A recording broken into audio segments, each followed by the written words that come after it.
네, 이번에는 우리나라의 주요 성인 질환 살펴보도록 하겠습니다. 바로 오늘의 주제는 관절염인데요. 관절염은요, 관절을 보호하고 있는 연골과 뼈, 인대 등의 손상이 생기면서 염증이 발생하는 질환을 말합니다. 그 분류도 다양한데요. 관절염의 분류법까지 살펴보도록 하겠습니다.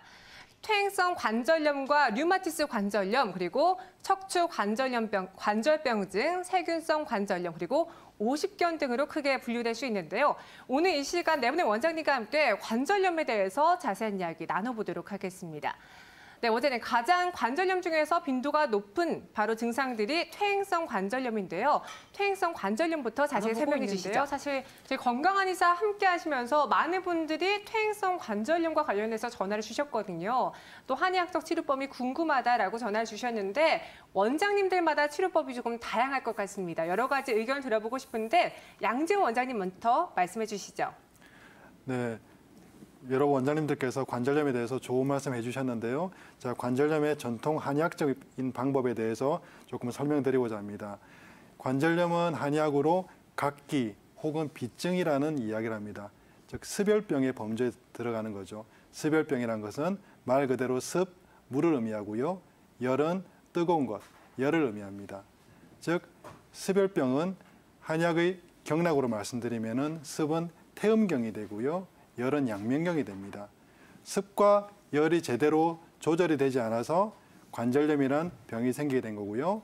이를 경락으로 해석하면 태음경과 양면경이 제 역할을 하지 못해서 이런 관절염이 된 것이죠. 그러면은 이 치료법은 태음경과 양면경을 제 역할을 해주도록 만들어주면 되는 것입니다. 관절염이 주로 근육이 이렇게 마르고 통처가 붓고 열이 나는 통증이 있기 때문에 이런 경락적인 해석이 가능한 건데요. 예를 들어 나무를 한 그루 심었다고 보겠습니다.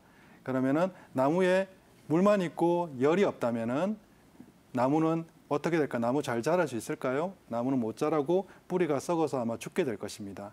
이와 반대 상황을 생각해 보겠습니다.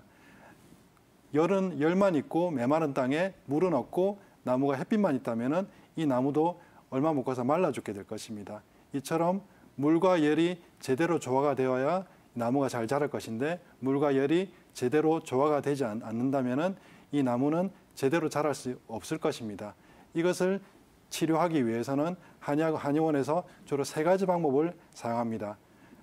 근육을 많이 써서 윤이 많이 부족해질 때는 홍화약침이나 녹용약침을 사용하여 윤을 보충하게 되고요. 그리고 관절이 많이 붓고 통증이 많이 심할 때는 청열 해독하는 방법으로 봉독약침을 쓰게 됩니다. 그리고 근육이 많이 퇴화돼서 약해지고 무릎이 많이 부어 있을 때는 이를 해소하기 위해서 대광활탕이라든지 독활기생탕 같은 한약 처방을 많이 하게 되는 것입니다.